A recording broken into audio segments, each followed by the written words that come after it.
नमस्कार। अग्रविजन चैनल में आपका स्वागत और हार्दिक अभिनंदन। आप देख रहे हैं कार्यक्रम स्वदेश, एक ऐसा कार्यक्रम जिसमें हम बात करते हैं भारत की भारतीय संस्कृति, भारतीय परंपराओं और उन महान विभूतियों की जिन्होंने देश को किया गौरवान्वित।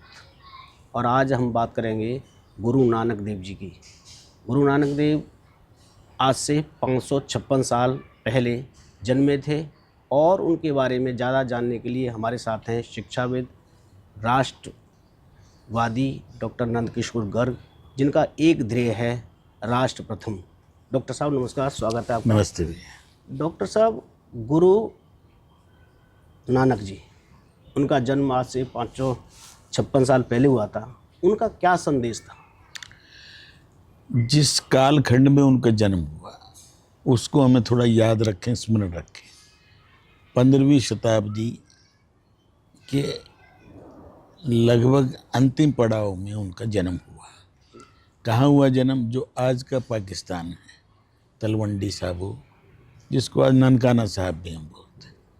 अब देश का दुर्भाग्य देखिए कि जिस गुरु नानक देव ने सनातन धर्म में जन्म लेकर उसके अंदर सुधार भी शुरू किए, और हमने जब देखा कि मुगलों का इतना कठोर शासन है, कत्लेआम करते हैं, धर्मांतरण करते हैं, और जब उन्होंने देखा कि श्री राम जन्मभूमि का स्थान अयोध्या का, जो हम सबका पूजनीय है, श्रद्धा का केंद्र है, उसको भी जब बाबर ने तुड़वाया अपने सेनापति के माध्यम से, तो गुरु नानक देव जी को बहुत बड़ा एक झटका भी लगा। और उनको लगा, उन्होंने शब्द प्रयोग किया था, बाबर तू जाबर है, ज़बरदस्ती हम पर अत्याचार कर रहा है। तो उसका मुकाबला करने के लिए जब हमें शस्त्रों से सक्षम नहीं हो पा रहे थे, तो उसमें लगभग 15वीं-16वीं शताब्दी में भक्ति युग में बहुत से हमारे महापुरुष पैदा हुए,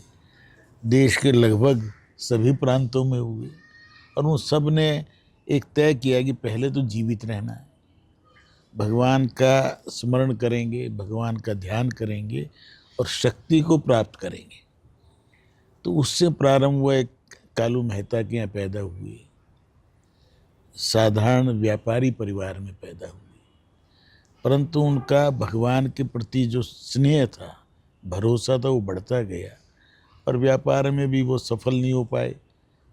जल्दी शादी भी की पिता ने नानकी जी से, परंतु उनका तो ध्यान भगवान में था, और उन्होंने एक प्रारंभ किया कि इस परंपरा को बढ़ाने के लिए हम सिख माने शिष्य, और वो गुरु उन्होंने अपने आप को कोई घोषित नहीं किया, श्रद्धा से उनको लोग मानने लग गए। उनके दो साथी साथ चलते थे। तो गुरु नानक देव जी का प्रमुख काम क्या था? वो एक स्थान पर नहीं रहे, मूवमेंट किया कि अच्छे लोग अधिकतम जगह में जाएं। तो पहली वो उदासी बोलते थे उस समय, यात्राओं को उदासी। तो यात्राएं भी कहाँ कहाँ की उन्होंने, कहाँ मक्का मदीना तक भी गए, तेहरान गए, कश्मीर से वापस आते समय वो सारे उनकी जो कहानियाँ हैं, जो उनके प्रेरक प्रसंग हैं, कितने बिखरे हुए हैं। जब किसी ने कहा कि आप तो आपका पैर इधर क्यों कर रखा है मक्का मदीना की ओर, ये तो गलत है। उन्होंने कभी जिधर अच्छा लगता है उधर कर दो मेरे पैर। उन्होंने उन्हें घुमाया तो उधर ही मक्का मदीना नज़र आने लग गया। तो लोगों को लगने लगा भाई ये कोई दिव्य पुरुष है, कोई सिद्ध पुरुष है। ये उनकी धीरे धीरे ख्याति भी बढ़ने लगी। भाई जो उनके साथ चलते थे, कश्मीर का एक प्रसंग है, मैं देख के भी आया उसे, लेह जो स्थान है, वहाँ आके वो थोड़ा विश्राम कर रहे थे। तो लेटे हुए थे। किसी बदमाश को लगा ये कौन है, कौन आदमी, बाबाओं की तरह तो थे ही, फकीर की तरह। उसने ऊपर से कोई बड़ा एक पत्थर लुढ़का दिया। इन्होंने अपना पैर से उस पत्थर को रोका, उस पत्थर पे आज भी निशान है, और वो गुरुद्वारा पत्थर साहिब के नाम से आप देखेंगे तो देखिए यूट्यूब पर, उसमें वहाँ आकर लोगों को लगा भाई ये तो कोई बड़ी चीज़ है। ये पता बाद में कैसे पता चला? बॉर्डर रोड ऑर्गेनाइजेशन में सड़क बना रही थी। बुलडोजर और वो सब लगा के वो पत्थर को ना हिला पाए। तो लोकल लोगों ने बताया कि ये पत्थर नहीं हिलेगा भाई, क्यों, ये पत्थर के ऊपर जो निशान है ना, ये गुरु नानक देव जी के पंजे का निशान है, और आप रोड को दाएं बाएं से निकाल लो। तो इतनी तो आस्था रखते हैं। वो निकाला रोड, और वहाँ पर आज एक अच्छा बड़ा गुरुद्वारा, बहुत ठंडा इलाका है, उसके नज़दीक ही एक ऐसा स्थान भी है जहाँ मैग्नेटिक फील्ड है, तो देखना चाहिए हमें, और कुछ नहीं तो उस पर तो भी देख लें यूट्यूब पर। तो उसका नाम गुरुद्वारा पत्थर साहिब है। तो ये चलते रहे, आते रहे, सब जगह घूमते फिरते थे, प्रचार करते थे किसका, कि वंड के खाओ, खूब कमाओ और बांटो और खाओ। साथ साथ धर्म का प्रचार भी कर रहे हैं। सिख धर्म में 3 पिलर हैं उनकी। पहला नाम सुमिरन करो, कीर्तन करो और बंट के खाओ। जो आपने जो पैदा किया है उसका 10वां भाग समाज में बांटो। लगाओ। श्रम को भी प्रधानता है, काम करेंगे, जी कर्म भी करें, वही भगवत गीता से आ रही चीज़ें, और काम करेंगे, खूब कमाओ और खूब फिर बांटो, मिल बांट के खाओ। संगत और पंगत, 2 चीज़ निकली ना उससे। संगत माने साथ, साध संगत बोलते हैं ना, और पंगत माने बैठ के खाना। तो कितनी चीज़ें जो 560 साल पहले जन्म हुआ, वो 30 साल की 35 साल के होते होते उन्होंने ये सारी चीज़ें सिद्धि प्राप्त की, आगे साहब, बढ़े। आपने कृष्ण भगवान की बात की। जो हिंदू धर्म है और सिख धर्म है उनमें क्या समानता है? मगर हिंदू धर्म एक व्यापक शब्द है।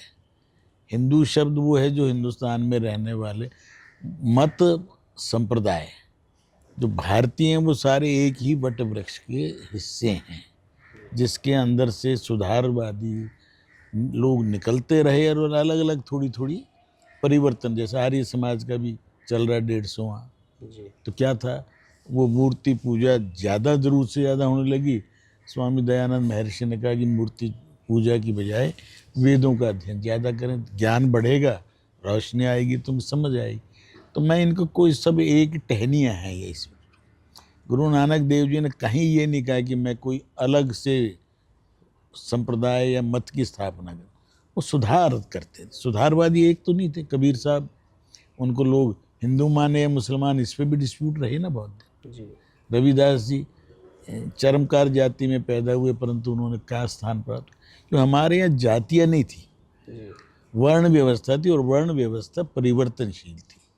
ये मैं महर्षि वाल्मीकि से शुरू करके देखें, आदिकाल, आदि कवि से आज तक।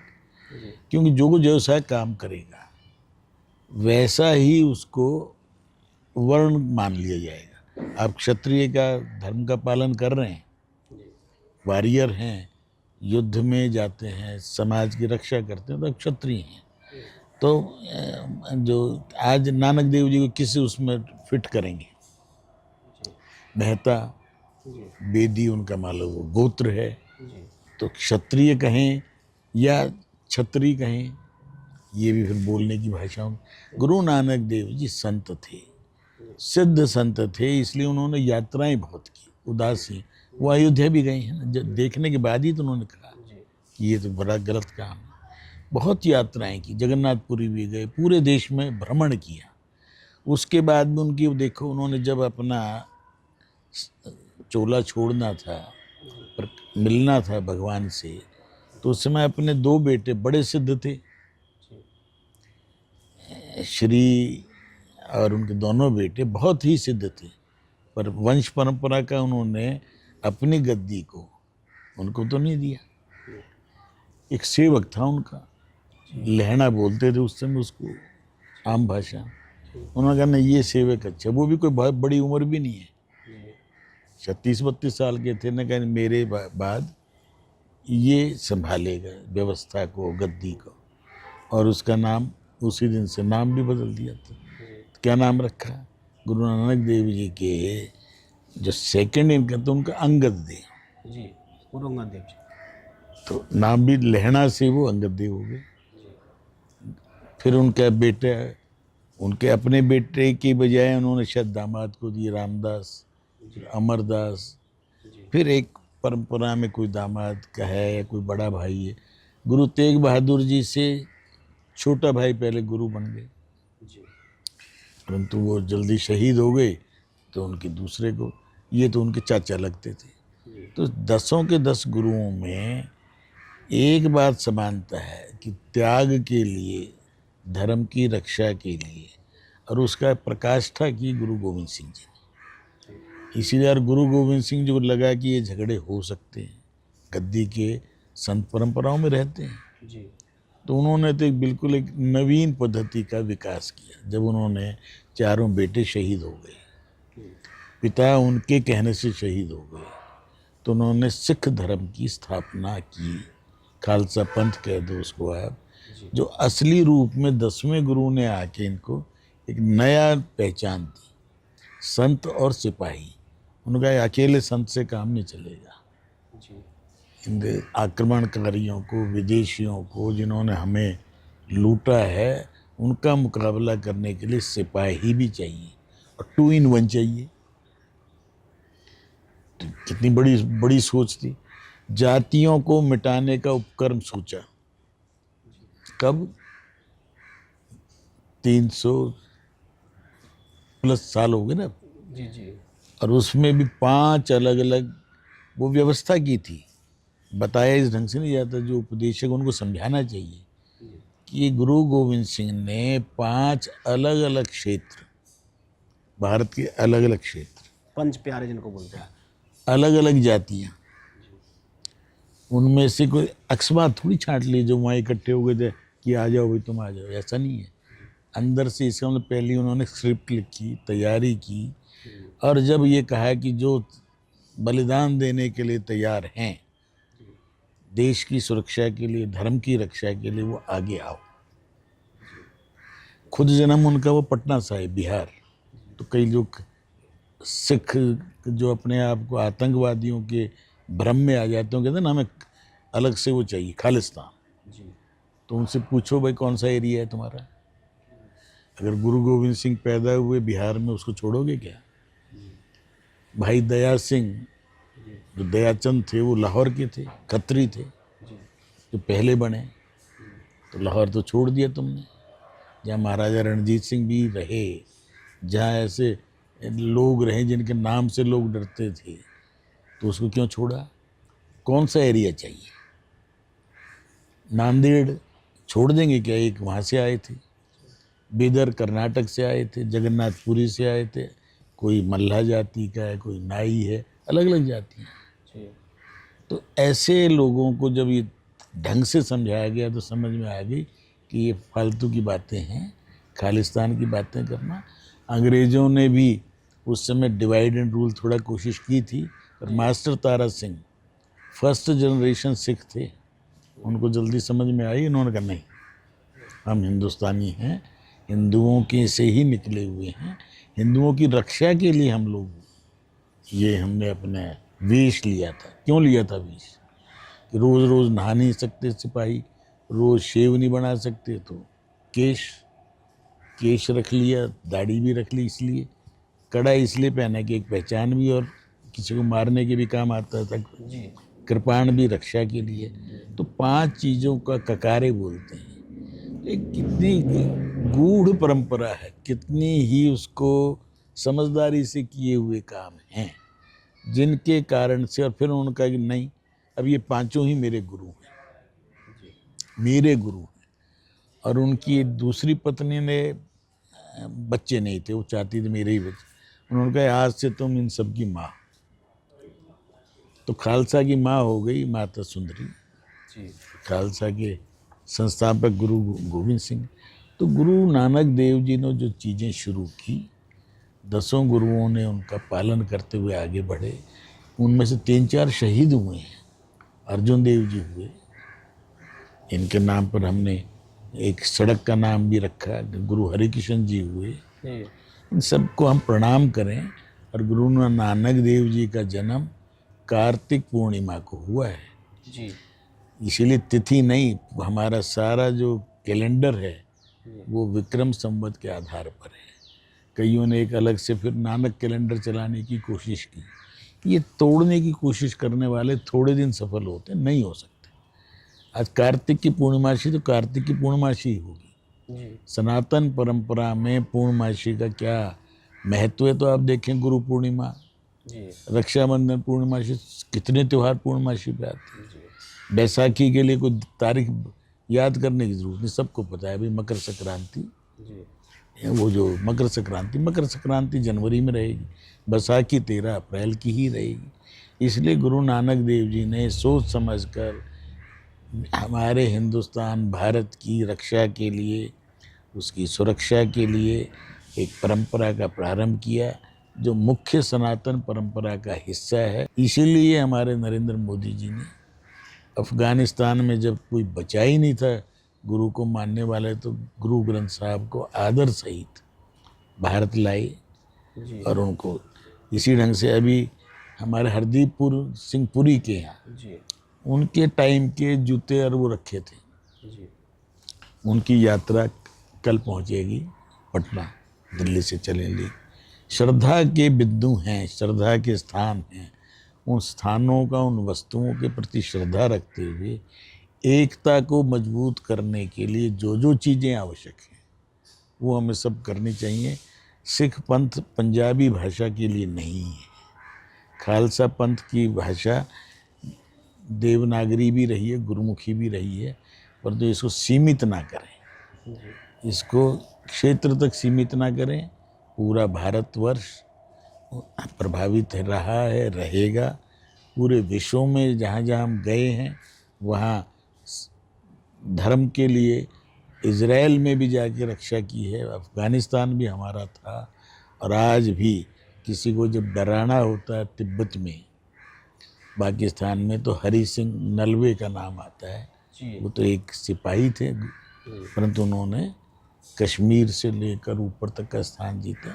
भारत को जाने, भारत की आत्मा को पहचाने, और इन संतों की कृपा है जिसके कारण से आज हम सनातन परंपरा में गर्व के साथ जीवित रहते हुए भारत को इसका पुनः वो स्थान दिलाने की ओर तेजी से बढ़ रहे हैं।